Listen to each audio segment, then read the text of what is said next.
జై శ్రీరామ్. అందరికీ నమస్కారం. వెల్కమ్ టు న్యూస్ అఖండ. నేను మీ కస్తూరి శ్రీధర్. మిత్రులారా, పాకిస్తాన్ ఆర్మీ రెండుగా చీలిపోయిందంట. ఎందుకంటే ఈ పాకిస్తాన్ ఆర్మీలో తిరుగుబాటు ప్రారంభమైందనమాట. ఎందుకు ఏం జరిగింది, ఏం జరుగుతుంది, ఆ విషయం ఏందనేది మీకు వివరంగా కొంతవరకు చెప్పే ప్రయత్నం చేస్తా. ఓకేనా? న్యూస్ మాత్రం చాలా బాగుంటుంది. ఎందుకంటే మన శత్రువులు కొట్టుకొని వచ్చారు కదా, అందుకు. ఓకే. పెహల్గామ్ తీవ్రవాద దాడి తర్వాత భారతదేశం పెద్ద ఎత్తున యుద్ధ సన్నాహాలు చేస్తున్న సంగతి మీకు కూడా తెలిసిందే. పాకిస్తాన్కు సంబంధించి ఏ ఒక్క చిన్న అవకాశం దొరికినా భారత్ దానిని ఏ మాత్రం కూడా వదులుకోవడంలే. ఎప్పుడూ లేనంతగా ఈసారి భారత్ పెద్ద స్థాయిలో ఈ యుద్ధ సన్నాహాలన్నీ కూడా చేస్తా ఉండడం, పూర్తి స్థాయి యుద్ధానికి సిద్ధపడతా ఉండడం చూసి పాకిస్తాన్ ఆర్మీలో వణుకు పుట్టి భయంతో వణికిపోతారంట. ఈ పాకిస్తాను అలాగే భారతదేశాల మధ్యన దాదాపుగా 3,323 కిలోమీటర్ల పొడవైనటువంటి సరిహద్దులు అయితే ఉన్నాయి.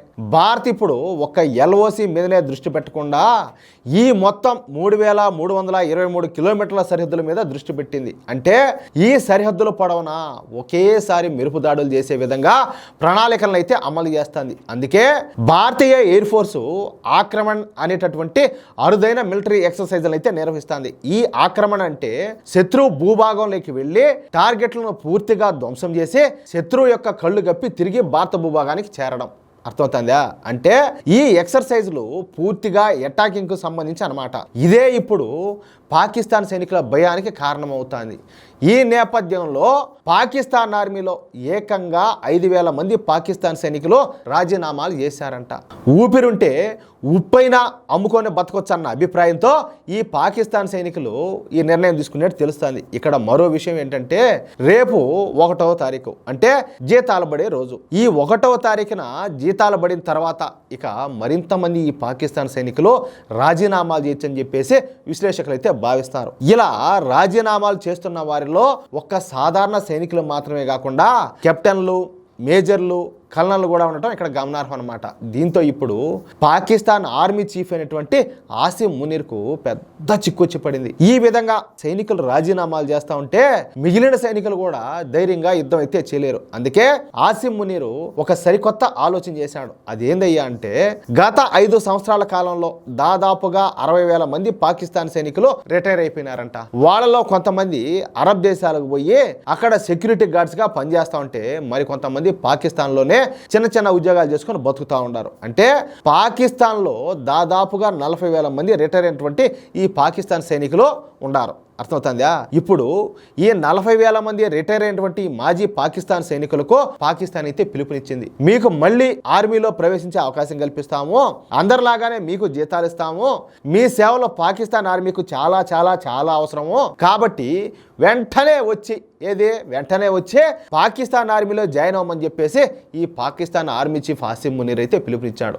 ఇది ఎలా ఉంటే, పాకిస్తాన్లో మెజారిటీ జనాభా వచ్చేసి సున్నీలు అన్నమాట. పాకిస్తాన్లో సున్నీలదే డామినేషన్ గా ఉంటా వస్తుంది. కానీ పాకిస్తాన్ ఆర్మీ చీఫ్ ఆసిమ్ మునీరు ఒక షియా వర్గానికి చెందిన వ్యక్తి. పైగా కఠినాత్ముడు, పరమ క్రూరుడు. తన కింద పనిచేసే వాళ్ళను ఏ మాత్రం కూడా లెక్క చేయడంట. దీనికి తోడు ఏంటంటే, పాకిస్తాన్ ఆర్మీలో ఆసిమ్ మునీర్ తర్వాత ర్యాంకులో ఉన్న 7 ఆర్మీ జనరల్స్ కూడా అందరూ కూడా సున్నీలే. అంటే వీళ్ళ దృష్టిలో సున్నీ అంటే కొంచెం పెద్ద జాతి వాళ్ళు అనమాట. షియాలంటే వీళ్ళ దృష్టిలో తగ్గు జాతి వాళ్ళని అర్థమవుతుందా? అది అంటే హిందువుల్లోనే కాదు, ఈ భేదాభిప్రాయాలు అనేటుండే వాళ్ళలో కూడా ఉన్నాయి. కాదంటే వాళ్ళు బయట పెట్టుకోరు, మనం బయట పెట్టుకుంటాం, అదే తేడా. ఇప్పుడు ఇదే పాకిస్తాన్ ఆర్మీలో చీలిక కారణమవుతుంది.